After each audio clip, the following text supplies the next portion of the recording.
The iconic Nelson's Column in Trafalgar Square in the heart of London, an iconic city where there are landmarks galore that are globally famous. But there are particular buildings, locations in this city that if you go around them, you can fit together the pyramid of power and control that really runs the world, as opposed to the centers of power that appear to run the world. And in a recent video, I talked about two worlds. The world that people think is the real world, the one they think they're interacting with and living in every day, and then the other world that is running parallel with the real world and manipulating and controlling events here. And what I'm going to do today, with a tour around particular locations in London, is to put together this pyramid of power through which this other world manipulates this one. People have called it the deep state. You could call it the permanent government. While you have the here today, gone tomorrow politicians and prime ministers and presidents, the permanent government, the deep state, is always there. And it's that which is always there that we have to keep our eyes on, because through that, the same agenda, the same direction of the world can continue no matter what the color or nature of the politicians or party in power at any time. Okay, this is our first location on our London tour of the real power centres, Buckingham Palace. Now, I've not come here to say the British royal family rule the world, although they certainly are their family purely through bloodline that produce the head of state in this country, and of course have tremendous influence across many other countries through the Commonwealth, Canada, Australia, New Zealand, and all the others. But this is the first location, and what I'm doing is starting at the top of this pyramid and I'm going down through it as we go around the streets of London. And this represents the bloodline. In a video I did recently, which was headed Possession and Reptilians Are Real, which really should be watched in conjunction with this, I talked about the fact that there were bloodlines seeded or encoded. If you watch that video, you see what I mean by that.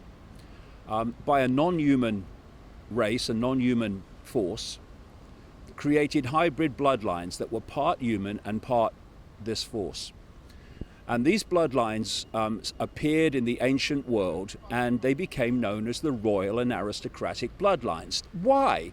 Because they claimed to have a particularly special genetics that was different and more special than the rest of the population. And this continued with royalty overtly leading countries and dictating to countries. And then when people around the world started rejecting that and demanding more say in affairs, this bloodline, although it still exists as royalty here behind me, went into the dark suit professions of politics and business and banking and media ownership and all these other areas that control human society. But they still, whether they're wearing a crown or a dark suit, they still see themselves as royalty, as this special hybrid bloodline. And this is what secret societies, in the deep inner center of secret societies, are hiding from the public. And so at the top of the pyramid you have this bloodline, and it controls banking, business, corporations, the governments, etc., on behalf of this hidden force. And another name for this bloodline elite these days is the 1%. And if we think about it, people would think, oh, what do you mean, bloodline? What's that got to do with it? That's ridiculous. That's nonsense. And why is bloodline important anyway? And it's just nonsense. But let's just think about it. This family, the current Queen Elizabeth II, is head of state in this country for one reason, and that is her bloodline. If she was from a different family bloodline, she would not be head of state. So here we are, never mind through history, here we are in 2018 with the head of state in Britain being decided by genetics. And this is an example of it in your face, but you go deeper into it, and this bloodline, this particular hybrid genetics, is what is behind world events and the direction of the world. And they have a structure, you can see it as a pyramid structure, or you can see it as a web with the spider at the center and the web going out from it. But either way of looking at it, you're looking at a hierarchy, a top-down hierarchy of control with the bloodline at the top. So we have this bloodline at the top of this symbolic, well, actually literal pyramid hierarchy. And to keep knowledge of the bloodline, and indeed the agenda and manipulations of the bloodline, secret from the target population, then we have a massive global network of secret societies. The most exclusive ones are close to the spider in the symbolic web or close to the top of the pyramid. And then you come down through less exclusive ones until you eventually come out of the hidden and into the seen. I'll talk about that later. Now, one of the great global centers for this hierarchy is the City of London. And I'm not talking about the great conurbation and urban sprawl of the Greater London. I'm talking about an area, which this is the entrance to, known as the City of London, or more often, the City. It's the square mile is another name. It's the center of finance and banking, not just in Britain, but it's a major global center too.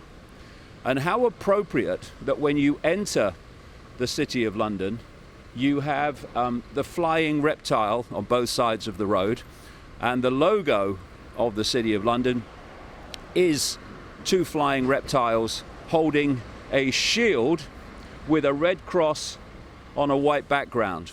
And you would think, oh yeah, well that's the flag of England, but it's also the logo of something else, the Knights Templar.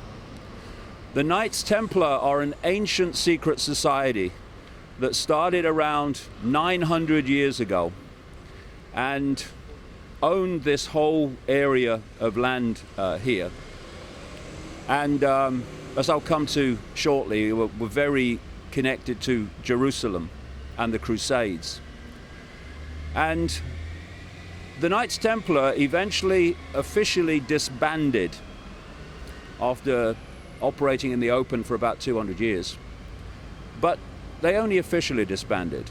They then went out of the seen into the unseen, into the secret society network. And this whole area here, including the area of the financial district, is to a very large extent controlled by the Knights Templar. And a stream, it is actually controlled by the Knights Templar and a stream of other secret societies and guilds and livery companies which dictate events in the City of London. The City of London financial district has its own government, and its own police force. It is in many ways, although it doesn't accept this officially, it's a separate state, something like the Vatican, in the way that it operates. And from here, so much of the global financial system is manipulated.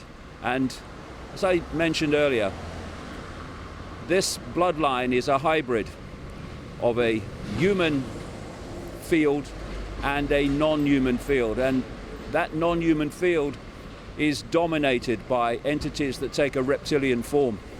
So the flying reptile at the entrance to the City of London, holding the symbol of the Knights Templar, who hold the secrets of the bloodline and the hierarchy and its agenda, is not just appropriate, not just symbolic, it's telling you how things are.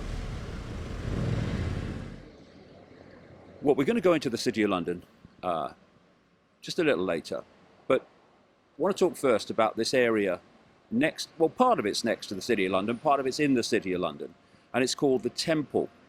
And the reason it's named is after a Knights Templar temple, which we'll see shortly. And this temple area is the center of the control of the legal system. I'll go into more of that when we get into the heart of this temple area. But if you control the law and you control banking, and the Knights Templar and this other connected secret society network controls both, then you already have a tremendous basis, foundation for global control.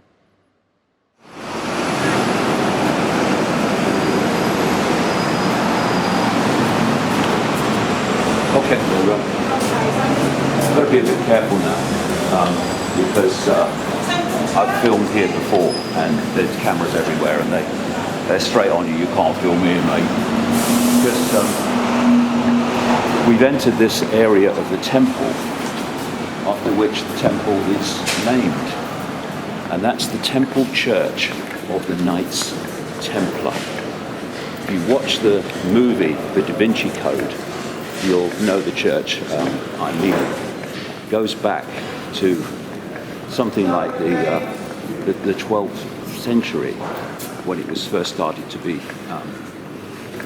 built, and it was the headquarters of the Knights Templar all that time ago, and has here we are going past it, and it was also the Royal Treasury, because the Knights Templar were in so many ways the founders of what has become known as the global banking system and all that goes on not far from here around the Bank of England in the City of London. And the Knights Templar had a massive connection to Jerusalem. They fought in the Crusades to win Jerusalem from the Muslim rulers. That's the Temple Church here. And the Knights Templar actually were based, or had some Templars based in Jerusalem at Temple Mount, where today that big mosque still stands. And they were obsessed then with rebuilding Solomon's Temple, the alleged Solomon's Temple, on that site. And they have been obsessed with it ever since, as the Knights Templar have gone into the realm of secrecy instead of operating openly. And how funny then that one of the great goals today of Zionism, which is also a secret society at its core, which locks into this other network, is to replace the mosque in Jerusalem with a rebuilt Solomon's Temple. And this movement of the American embassy to Jerusalem is all part of the process, the stepping stones towards that. And you're going to see more talk about that as the years pass, because that's been the idea all along. It's all part of the ritual, it's all part of mythology, and it goes even deeper than that into the literal. So this is the temple church, from which the whole area here, the temple, gets its name. And the Knights Templar only disbanded publicly, not in fact. And they are a dominant force in the temple and the city of London and further afield today.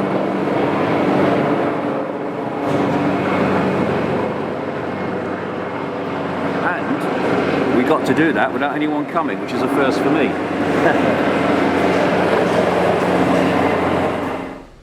So here we are at the heart, in many ways, not just of the British legal system, but of the global legal system.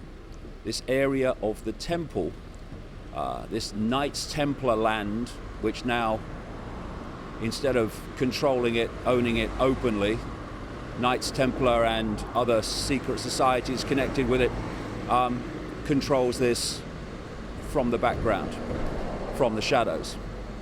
But it's still the same thing.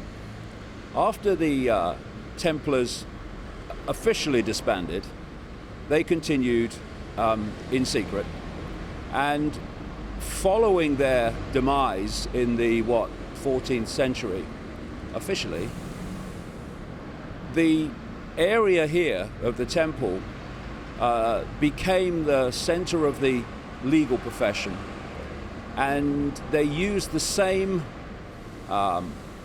terms, the same symbols, even in many ways the same names that they did before.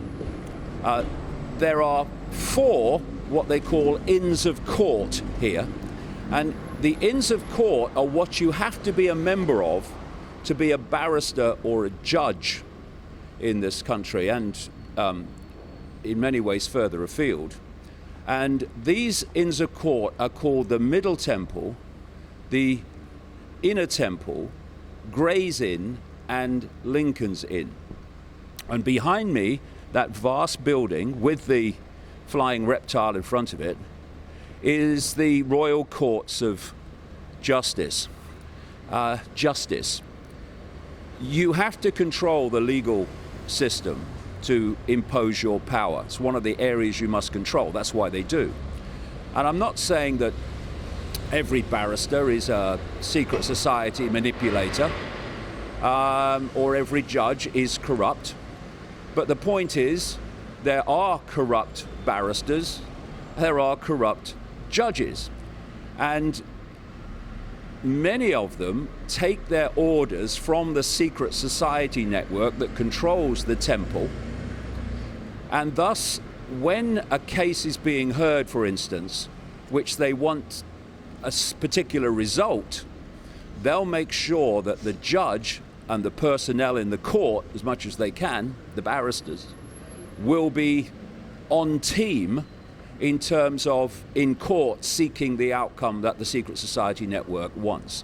If a government wants a particular outcome of a case for political reasons, then they can appoint a particular judge to that case and ensure that they get the result they want. This is how it works. Like I say, having that flying reptile in the middle of it all is not even symbolic. It's in many ways literal in terms of what mentality controls this place. The building behind me is the Mother Lodge of Freemasonry, the United Grand Lodge of England. It was from here that Freemasonry was basically taken around the world, not least to North America. Well, when people talk about secret societies, one of the first names that comes up, if not the first, is Freemasonry. And you hear a lot when people are talking about manipulation of the world, it's the Freemasons. Well, it is, but not in that all-encompassing way necessarily, because secret societies are fiercely compartmentalized.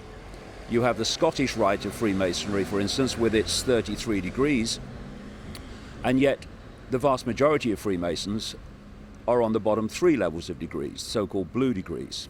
And each level represents a level of knowledge of what Freemasonry is about and what it's really doing. And so when you hear Freemasons in lower degrees saying, you know, what you're saying about the Freemasons, it's not happening. Oh, it's good for business and might do a bit of manipulation, get a few contracts, but it's not what you're talking about, this manipulation of the world. But at that level, they won't have that information because it's fiercely compartmentalized. The whole hierarchy is the same and based on the need to know basis, only letting people need to know what they need to know to make their contribution without knowing how their contribution connects with everyone else's to create a very clear picture. But Freemasonry is not the most important of the secret societies. It's much more lower down, if you like, the secret society hierarchy, and the much more exclusive ones, including the Knights Templar and others, that are much closer to the spider or much higher to the top of the hierarchical pyramid, whichever way you want to look at it. But at the inner core of Freemasonry, which incidentally was an outgrowth of these earlier secret societies, you do have an inner core that is absolutely in full knowledge of what Freemasonry is really about and how it locks into many other secret societies. And you see the same recurring themes because this bloodline has come through history and the secret societies have come through history with the bloodline. You see the same recurring themes. One of them, for instance, is you'll see beside that door 2 pillars, the twin pillars of Freemasonry. Well, that's also the twin pillars of Solomon's Temple. I'll mention more about that when we get to Westminster Abbey, and encompass religion also into this secret society network. Another thing that's very significant is that this Mother Lodge of Freemasonry is in a street here in London called Great Queen Street. Now, you chart back this secret society network, its origins, and you get to places like ancient Babylon. And in Babylon, the Great Queen was Queen Semiramis. Queen Semiramis was part of a trinity worshipped in Babylon of Nimrod, the father god, Queen Semiramis, the mother, and Tammuz, the virgin-born son. And when this bloodline and its secret society network moved out of Babylon and located in Rome, this morphed, the same religion morphed into the Christian Trinity of Father, Son, and Holy Ghost. And the Holy Ghost is symbolized in Christianity by the dove. And the symbol of Queen Semiramis in Babylon was the dove. And all the attributes of Queen Semiramis, or given to her in Babylon, were passed on in Christianity to Mother Mary, like Virgin Mother, Queen of Heaven, and such like. So all this connects the secret societies, religion, and all the institutions of government and society in general. Now, another thing very appropriate is that there was a drama series in Britain some years ago called Spooks, and it was based on the security services of Britain, which are also secret societies, and they set the offices, the headquarters in this Spook series in this building, the United Grand Lodge of Freemasonry. Very, very appropriate because they're all connected. Well, this is Westminster Abbey, just across from the Houses of Parliament, and the church is fundamentally involved in this hierarchy of control. First of all, because it squeezes people's perception of reality and possibility and of their own power by telling them that all they need to know is between the covers of a single book, and they can't deviate from that, otherwise they're a blasphemer. And another part of it is that the church is also a secret society. See, the vast majority of people who go to church do so for reasons of what they're told the church is all about. But the inner core of the church is a secret society.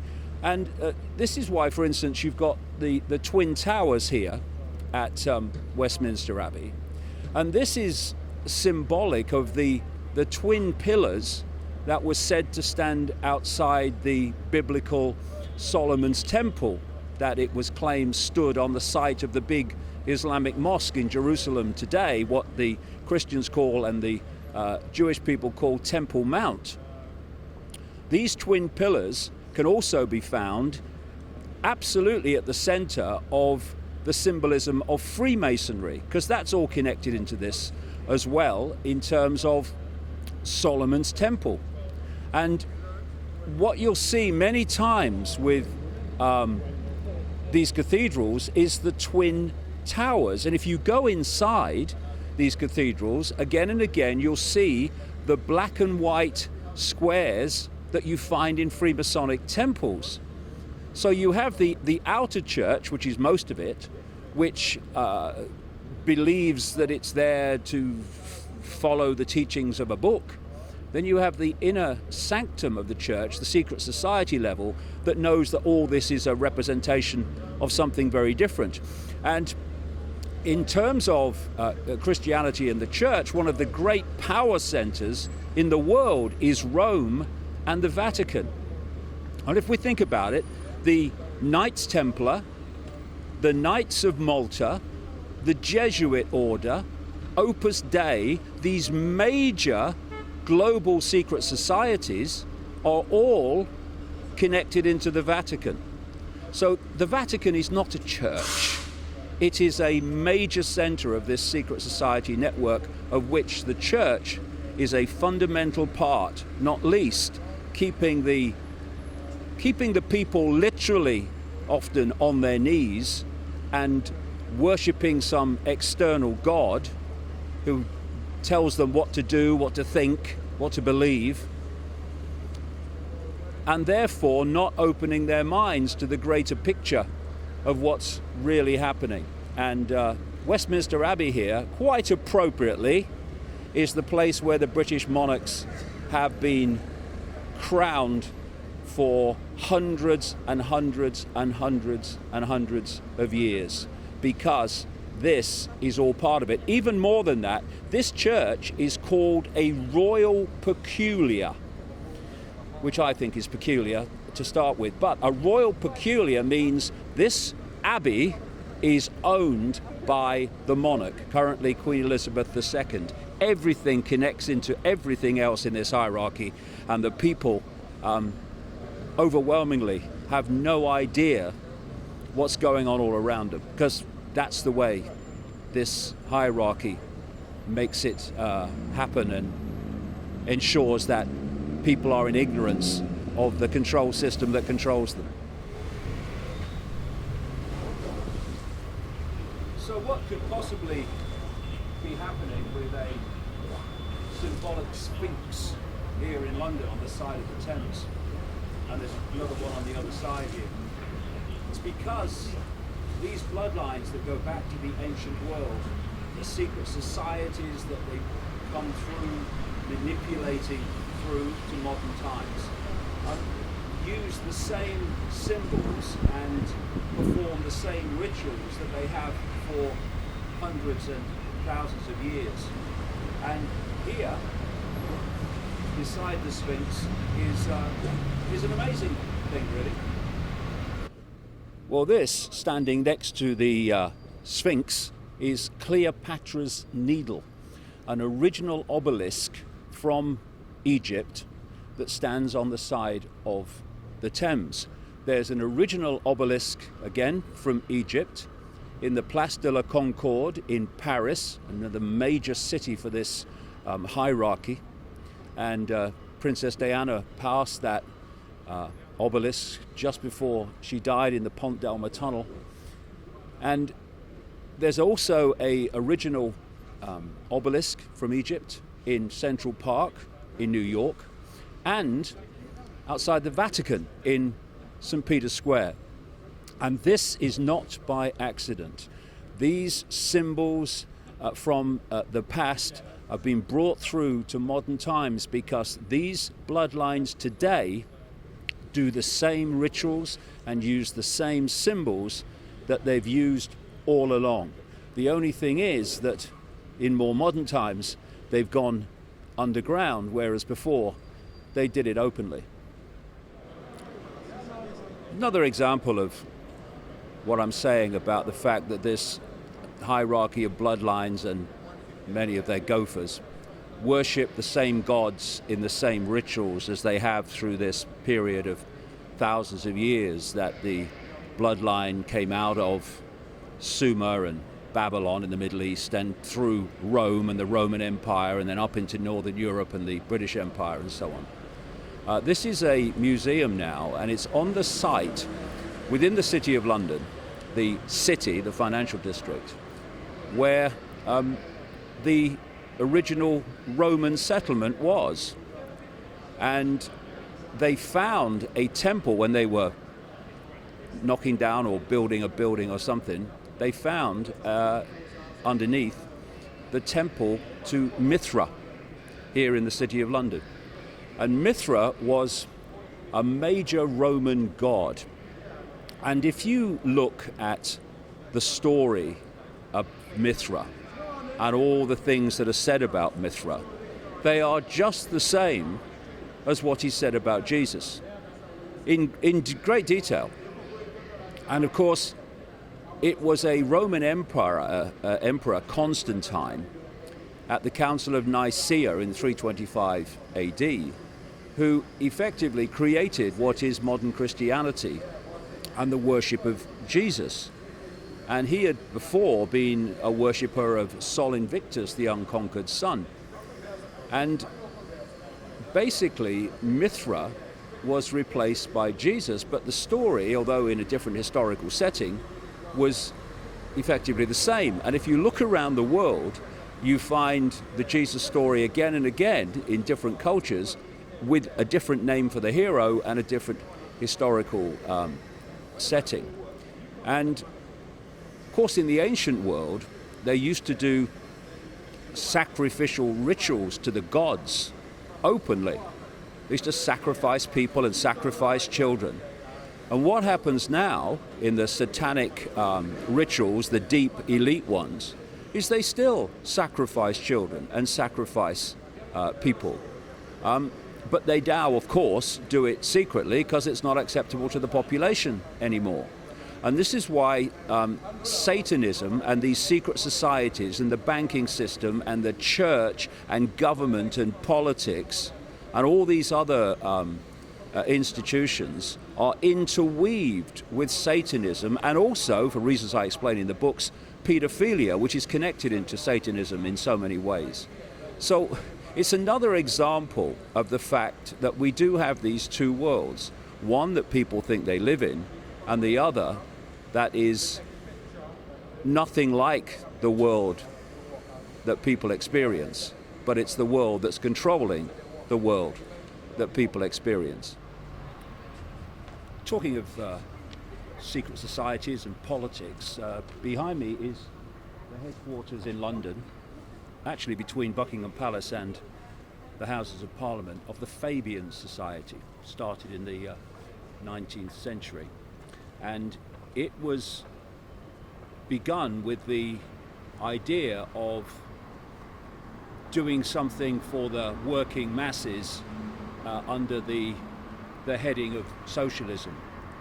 But as usual, it wasn't the working masses that were running the show, it was the middle classes with the money and with the influence, and the Fabian Society is just the same. It doesn't claim to be a secret society, but I'm saying from its creation, at its core, it was and still is a secret society. It was very influential in the creation of the British Labour Party, which was formed with the official goal of representing the working masses and the poor. But of course the Labour Party over the decades has gone the way of the other parties, more and more representing the system. And Aldous Huxley, who wrote Brave New World, was very associated with the Fabian Society. And George Orwell, who wrote 1984, also knew a lot about the Fabian Society and wrote about them in less than flattering terms in his book, The Road to Wigan Pier. He was pointing out that when these working class organizations start up, it's the middle classes that actually run them. And he says in The Road to Wigan Pier, and by the way, George Orwell didn't come from a working class background either. He came from a background with money, and so did Jeremy Corbyn, the current leader of the Labour Party even. And George Orwell says in The Road to Wigan Pier in 1937, "The ugly fact is that most middle-class socialists, while theoretically pining for a classless society, cling like glue to their miserable fragments of social prestige." This is the hierarchy again. He names some of the people that were at the heart of the Fabian Society, and he says they're not exactly proletarian writers. "Sometimes I look at a socialist," Orwell said, "the intellectual tract-writing type of socialist, with his pullover, his fuzzy hair, and his Marxian quotation, and wonder what the devil his motive really is. It is often difficult to believe that it is a love of anybody, especially of the working class, from whom he is, of all people, furthest removed. The underlying motive of many socialists, I believe," said Orwell, "is simply a hypertrophied sense of order. The present state of affairs offends them not because it causes misery, still less because it makes freedom impossible, but because it is untidy. What they desire basically is to reduce the world to something resembling a chessboard, which is what the world is. This is how the world is played by this hidden hand. Take the plays of a lifelong socialist like George Bernard Shaw. How much understanding or even awareness of working class life do they display? The truth is," he goes on, "to many people calling themselves socialists, revolution does not mean a movement of the masses with which they hope to associate themselves. It means a sect of reforms which we, the clever ones, are going to impose on them, the lower ones." And we see this in the Labour Party in Britain now. This momentum that's running the Corbyn side of the Labour Party is run by a very, very rich man. And, you know, again, this hierarchy makes sure that its people are in the right places to keep the hierarchy intact. And so many people who claim to stand for the working classes actually stand for the system they claim to oppose.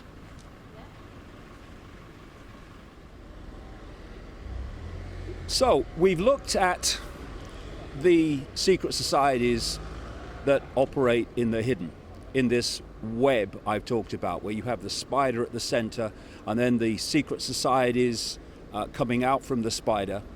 And there's a point in that web that I call the cusp organizations, where the hidden comes through to the scene. And what has been decided in the shadows, in the realm of the spider, if you like, plays out through government agencies, governments, through the banking system, the media, and all these institutions of human society.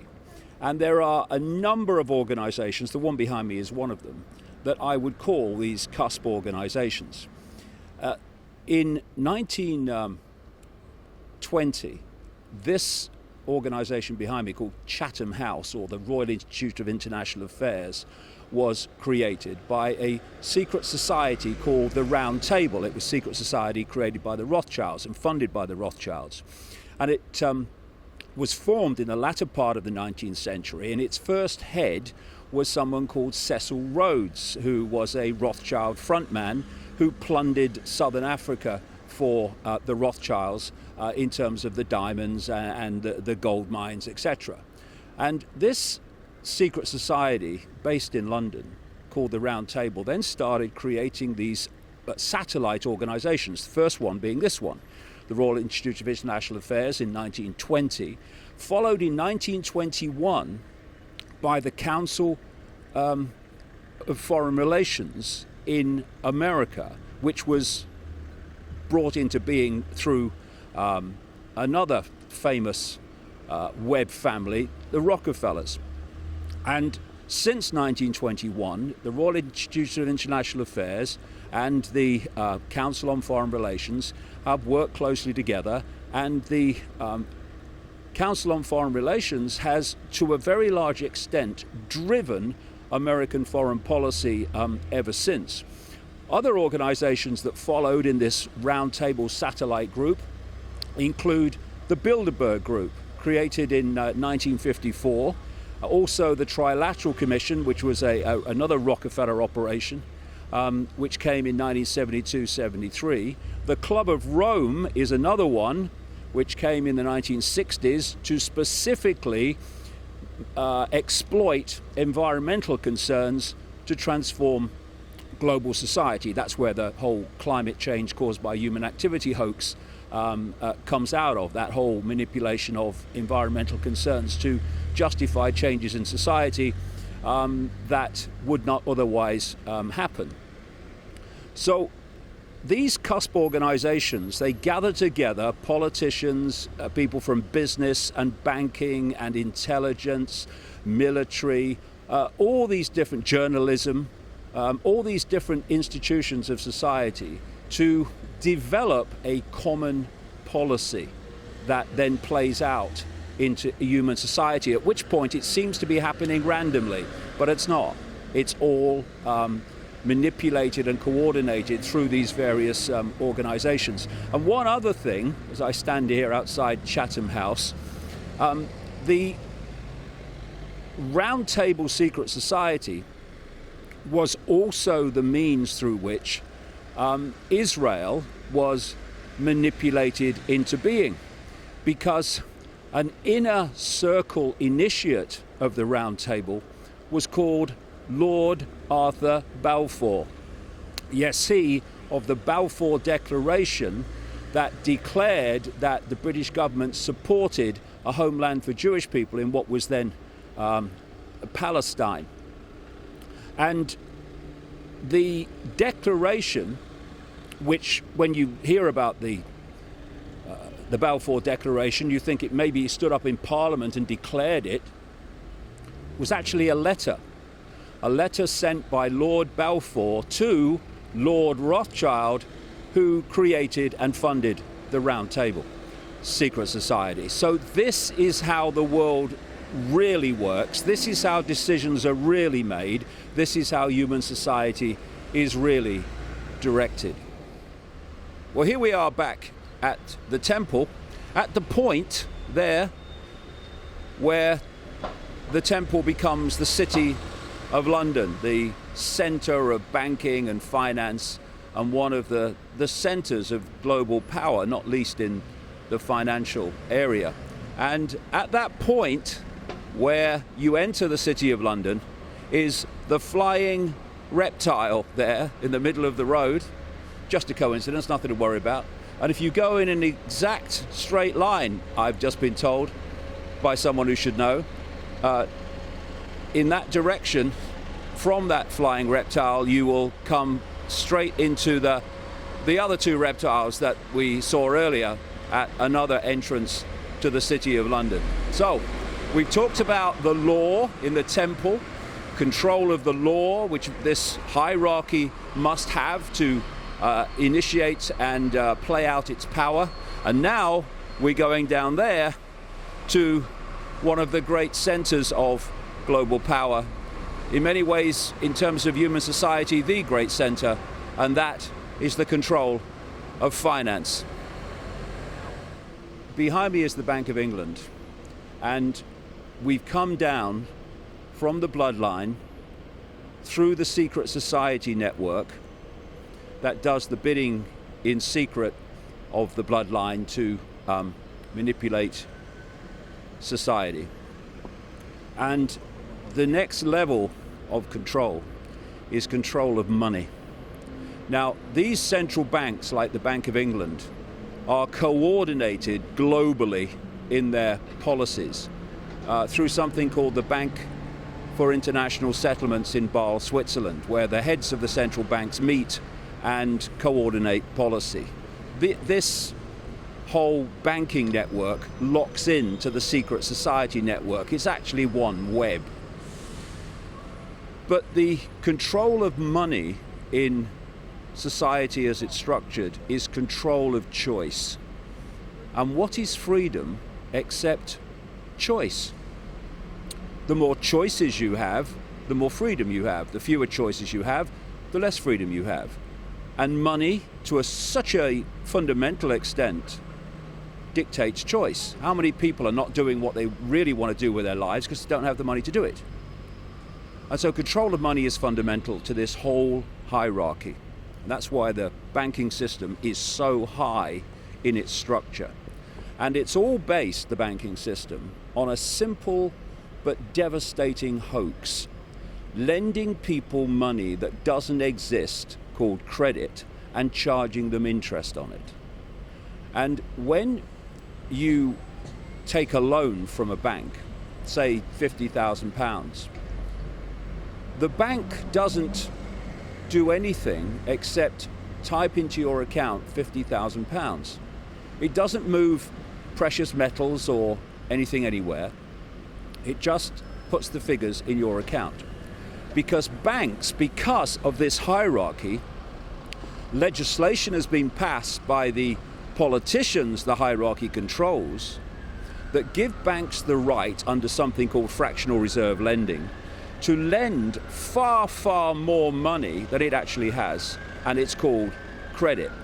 Now, when you take out this credit, which is just fresh air, conjured out of nothing, figures on a screen, you have to give collateral to the bank, resources that do exist, your home, your car, your business, your land, your resources. And if you don't pay back the money you've borrowed that doesn't exist, credit plus interest, I'll get to that in a second, then the banks can take your wealth that does exist. And in this way, through the centuries, the real wealth of the world has been sucked out of the people into the hands of this elite by swapping fresh air, credit for wealth that and resources that do exist. Fire brigade coming past here. It's what we need, a fire brigade. Sort this lot out. Anyway, in terms of interest, when you borrow that £50,000, they put into your account £50,000, but you're not paying back £50,000. You're paying back £50,000 plus interest. The interest is never created. So therefore, there is never at any point enough money, theoretical or otherwise, units of exchange, in circulation to pay back all the debt and all the interest on the debt. So people losing their homes, their businesses, their land, their resources, etc., is built into the system.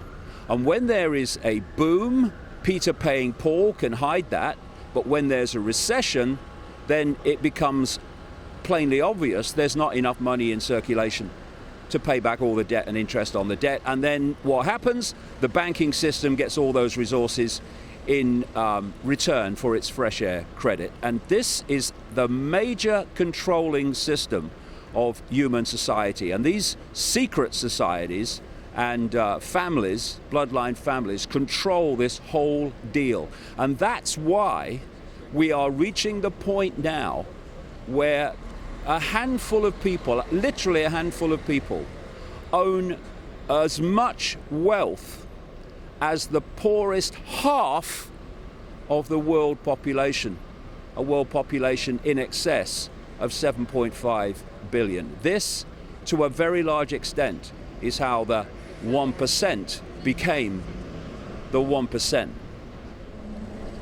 This statue of the Duke of Wellington outside the Bank of England is so appropriate, and there's a story regarding him which is, again, so symbolic and a wonderful example of how this whole deal works. The Duke of Wellington was the leader of the British forces against Napoleon in the Battle of Waterloo in 1815. At that time, the House of Rothschild, which is the dominant force through the years of this city of London in terms of the families. Nathan Rothschild was head of the Rothschild Empire in London. And the Rothschilds at that time had a far better secret service network, if you can use that term, the equivalent of today's intelligence agencies. They had a better one than the British government.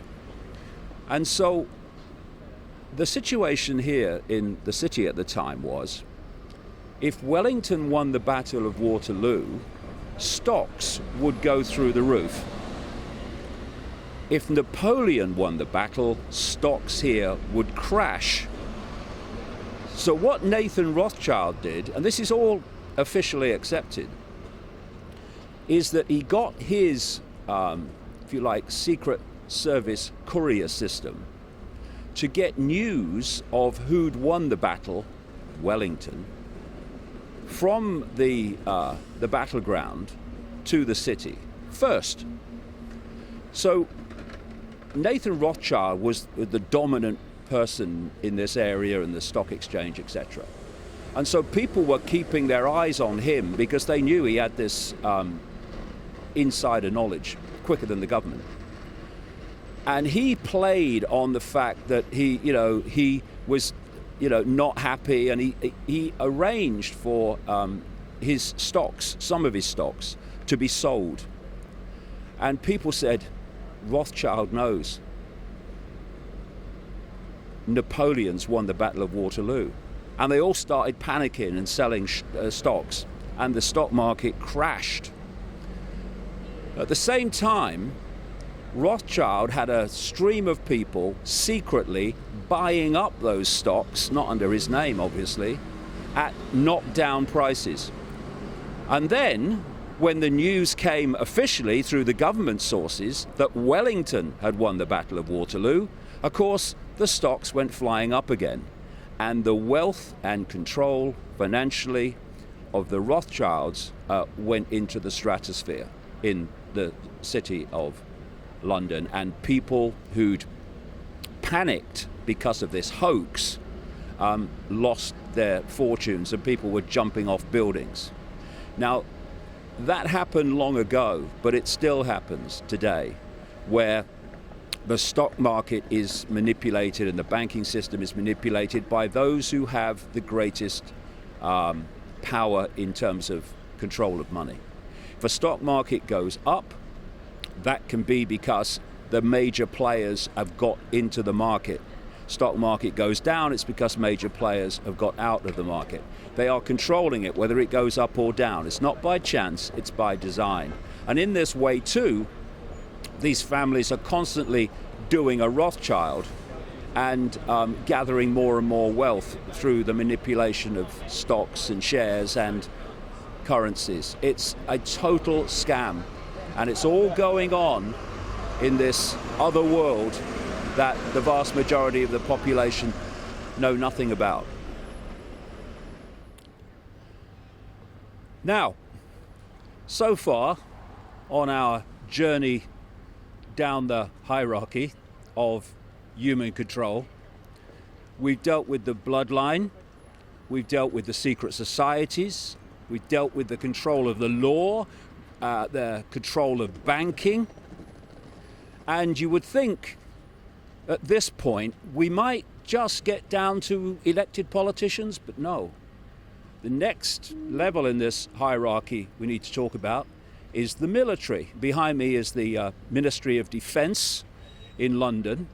And of course, you've got the Pentagon in the United States and their equivalent around the world. And what are the military? They're always there. No matter who comes into the positions of power in politics, the military is always there. It's part of the permanent state, the deep state.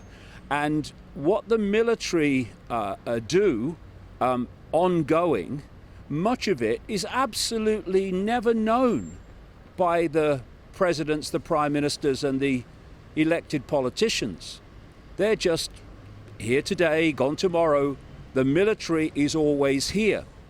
So if you think of the so-called DUMBs, the deep underground military bases around the world, not least in the United States, the President of the United States doesn't know what goes on there. He's not making decisions about what goes on in the underground bases. Same in Britain. The military are. And if you get to who's making the decisions about what's going on in the secret bases and underground bases, you're much closer to who's actually calling the shots of the world than you are looking at elected politicians with fancy titles like president. So the military is a strata of this hierarchy that's always there. And what is it always there to do whenever it happens? To suit the agenda, to start wars on people, to kill vast numbers of people, to acquire land on behalf of the hierarchy through invasion, etc. So we shouldn't think that the military is controlled by the politicians. The military is part of the permanent state, and thus the politicians are its pawns ultimately and not its masters. And by the way, before we leave this spot, next to the Ministry of Defence, actually the Ministry of Attack, is New Scotland Yard, the headquarters of the London Police, in fact the biggest, most important police force in Britain, and that's also a tool of the permanent state, not least because it's always there as well. And it's not the people's police force. It's Her Majesty's police force, just as it's Her Majesty's everything. Her Majesty's Treasury, Her Majesty's this, Her Majesty's that, Her Majesty's Passport Office. This is all the, part of the way the hierarchy works. And this is why the police don't ultimately serve the people, they serve the hierarchy and what benefits the hierarchy. Well, this is the headquarters of MI6, and interlocking with the military is military intelligence and the secret services, security agencies. And they are again part of this permanent state, this permanent government. They're always there. And note it's MI6, which means Military Intelligence Section 6, military intelligence. Just down the bank here is MI5. That's the domestic security agency. This is the British Overseas Security Agency. And it's again MI5, Military Intelligence Section 5. It's not PI5 or PI6, People's Intelligence 6, or even GI6, Government Intelligence 6. It's MI6, military. And who do they answer to? Like, who do the police answer to? Ultimately, in this hierarchy in Britain, the Queen, not the people. They don't swear an oath to the people when they take office. They swear an oath to the monarch, because this is how this permanent government works.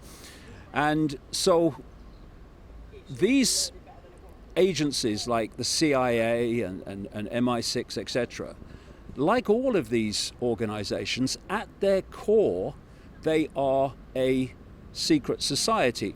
And it's so appropriate that this building here is built as a pyramid, basically, because you've got this hierarchical pyramid, which is how all these organizations and the hierarchy as a whole is structured, whereby only the people at the top have the knowledge of what it's all about, and the further you go down, the less that they know. So there'll be many, many people working for MI6 that don't know the real controlling force behind MI6. And it's not the government, and ultimately it's not even the military. It's this hidden hand that controls the military, the government, banking, and the intelligence agencies. So, at last, here we are, having come down this hierarchical pyramid, all so far in the permanent government, the deep state, that which is always there. And only now have we reached the point coming down where we hit elected politicians. This is Downing Street, like I say, the home of the British Prime Minister. And what do Prime Ministers do? They come and they go. What do politicians in general do? They come and they go. But what we've seen so far, this hierarchy of the permanent state, is always there permanently. And thus, that's where everything's controlled from, decided from, and ultimately run from, and not here. But you see, what you have is all these people, and most of the public in general, they'll focus on the Prime Minister. Oh, what's the Prime Minister doing? Oh, she's terrible, or he's this, he's that. And the politicians, and I agree with them, the politicians are basically lousy.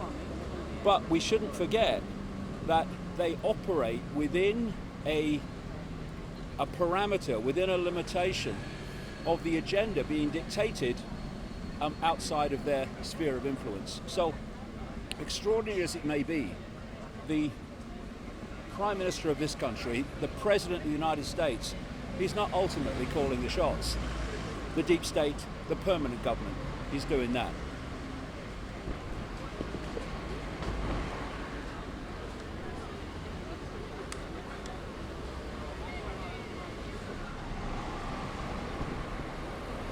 We're standing here in the centre of the road with the Ministry of Defence over there, Downing Street there, and Parliament down there, is the cenotaph. You see these all over the world, these monuments to what it calls there the glorious dead. I would put it another way. Yes, they gave their lives for what they thought was fighting for their country and fighting for freedom.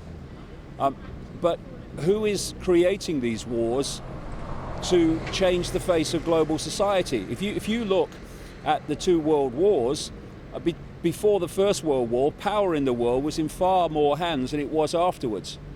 And after the Second World War, power was in fewer hands than ever. And then, of course, we've had this massive globalization and there's more and more wars that have gone on that have further and further centralized power in the world. So wars serve this hierarchy of manipulation and control for many, many reasons. Not least, it leads to the centralization of power. And something else, when you've had a war, if it's a country or a world, that country or world is never the same again. Not reversible.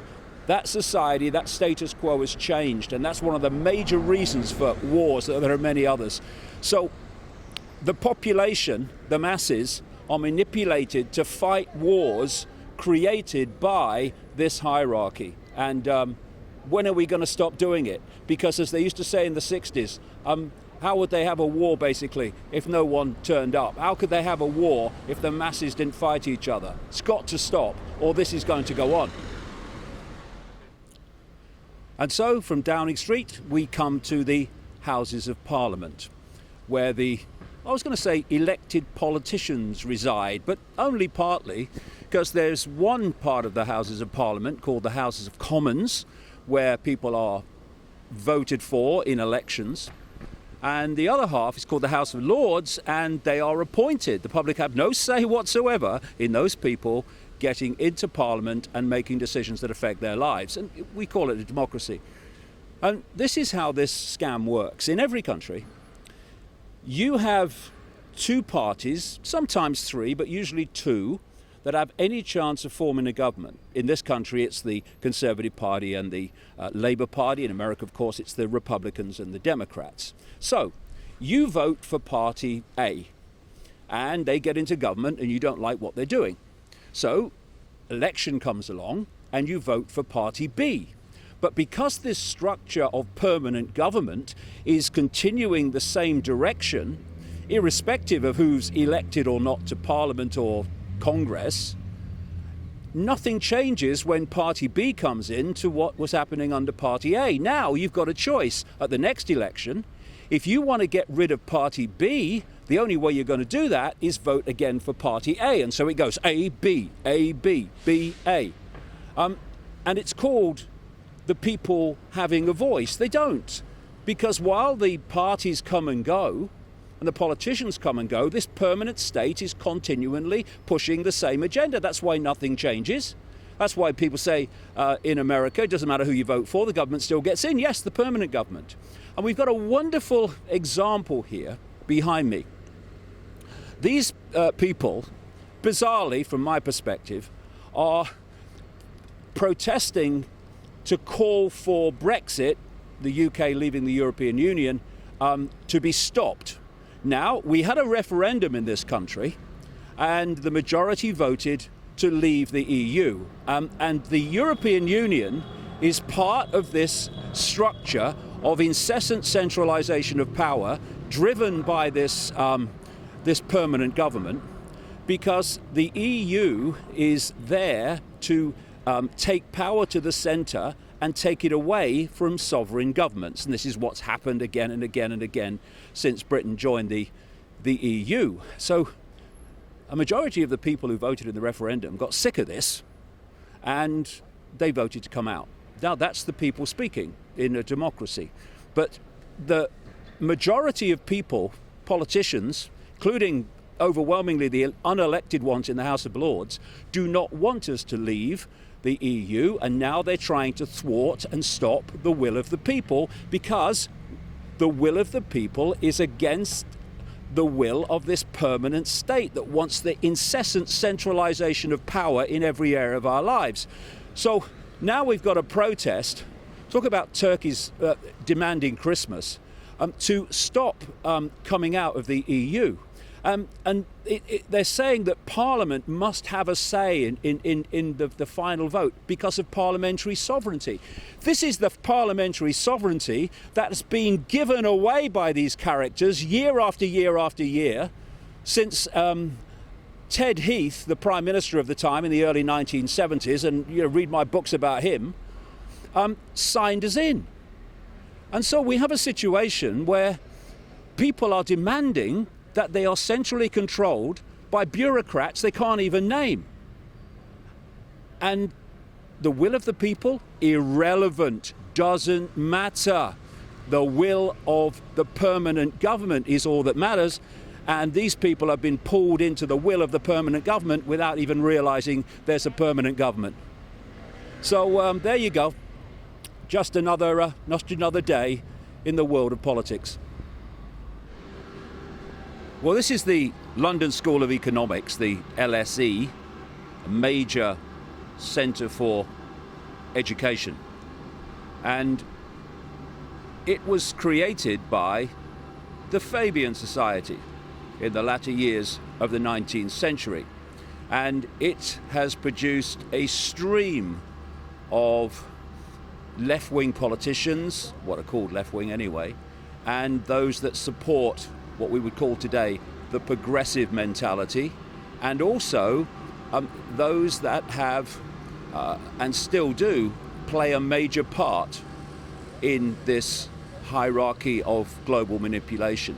For instance, one of the attendees of the LSE was a man called George Soros, the multi-billionaire who's now spending phenomenal tens of billions on his open society foundations to manipulate politics and events in Europe North America and elsewhere. Another major manipulator of the last decade after decade after decade after decade, he's left us now at a very great age, was David Rockefeller. He went here as well.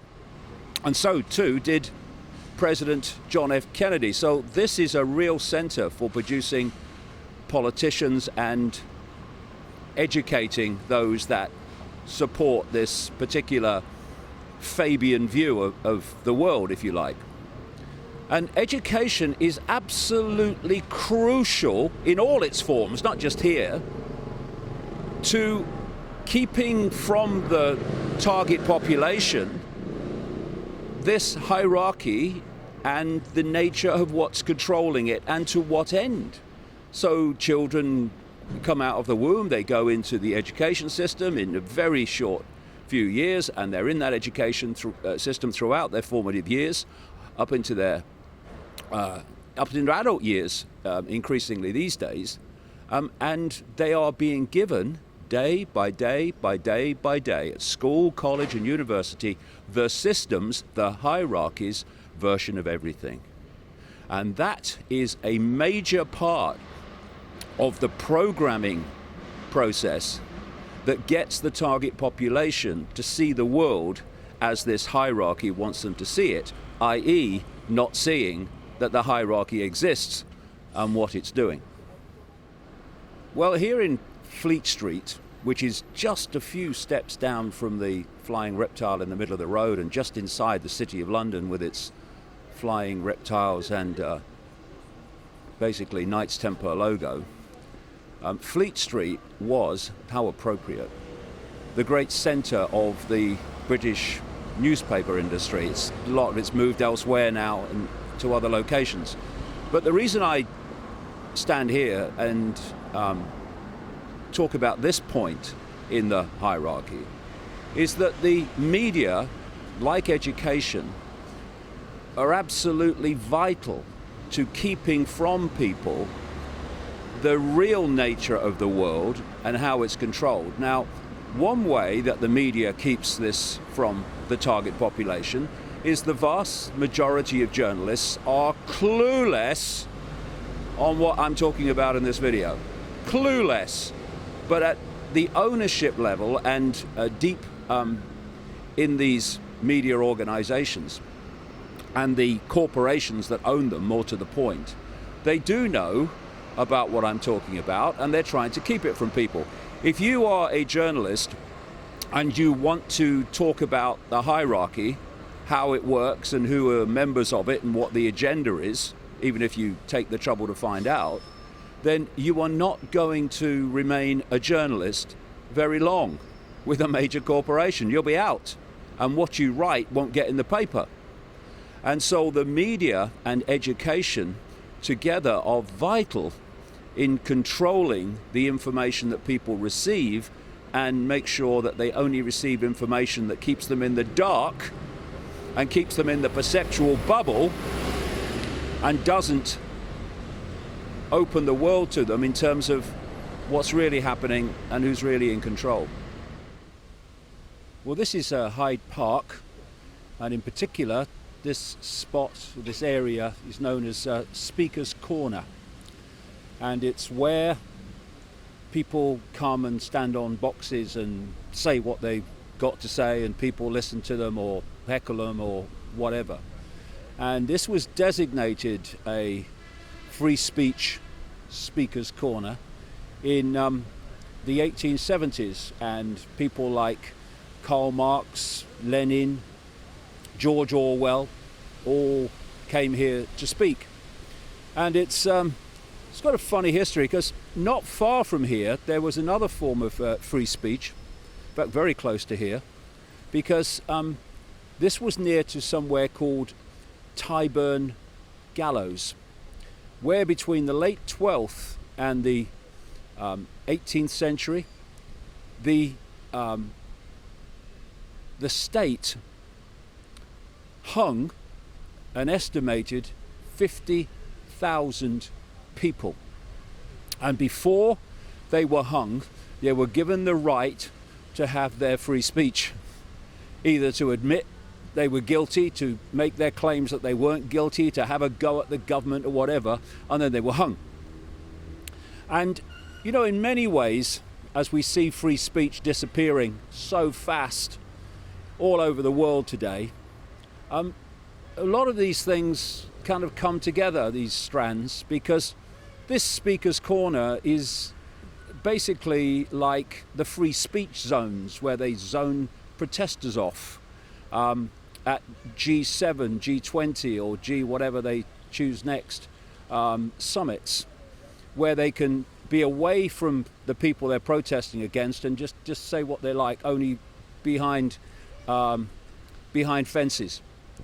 And free speech is not designated to a place or a zone. Free speech is free speech. The freedom to speak, the freedom to have your opinion. Of course, it's disappearing so fast, as I say, and we can see that so blatantly more and more. But in many ways, it is, symbolically anyway, like the people waiting to be hung at Tyburn Gallows, because you can have your free speech, but what's going to happen is going to happen anyway. And so people are allowed to stand up and say what they've got to say, but this structure, this permanent government structure, not just in Britain but globally, is imposing its agenda irrespective of what the public want, irrespective of what they say. And what we're seeing more and more now with the deletion of free speech is the ability of people to expose the fact that this structure exists and what it's doing. So it's squeezing all opposition.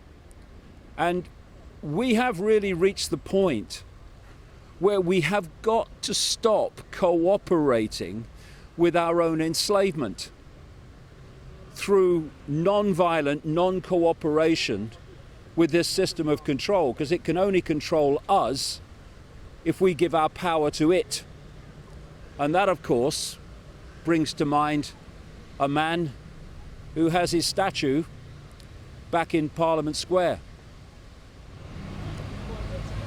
So after our journey through the power centres of London, which basically represent the power centres of the world, we come from Speaker's Corner and that whole deal of free speech, which is disappearing, appropriately to a statue of this man, Mahatma Gandhi, who urged people, encouraged people to stop cooperating with their own enslavement.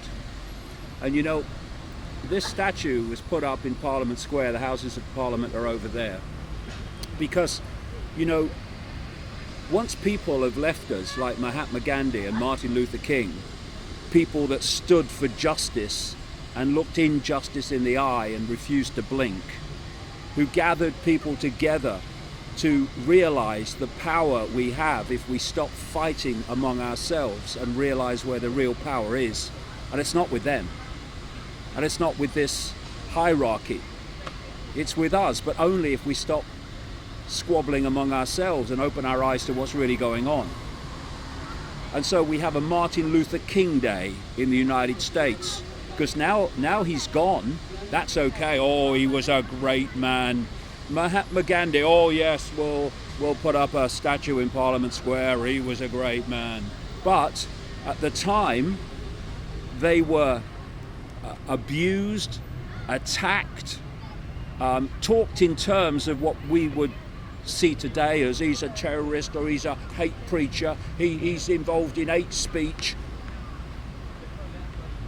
And yet, the people who now, from the system that fake Gandhi and Martin Luther King, if Gandhi and Martin Luther King were alive today, they would be treated exactly the same as they were when they were alive. Because people today who were standing up for justice in the face of gathering injustice, for freedom and freedom of expression in the gathering destruction of both, are abused in the same way that they were. you are a hate preacher, you are divisive, you are dangerous. Yes, people who stand for justice and freedom of expression are dangerous. Not to the people, not to the world, but to those that wish to impose injustice and destroy freedom. And we really have got to open our eyes to who is really controlling this world and how, and realize that any tyrant, any few seeking to control the many, have to divide and rule the many. And we see the fault lines of race and of income bracket and of culture and of religion all playing the target population off against each other. We don't just have to wake up this human race to what is happening. We have to grow up pretty damn fast and stop acting like playground children and playground bullies, allowing ourselves to be divided and ruled into an Orwellian tyranny. The power is not in these power centers I've been talking about in this video. They're the centers that people give their power to, and thus it's recycled back. We have to stop giving our power away. We have to stop fighting each other, and we have to stop, as this man said, cooperating with our own enslavement.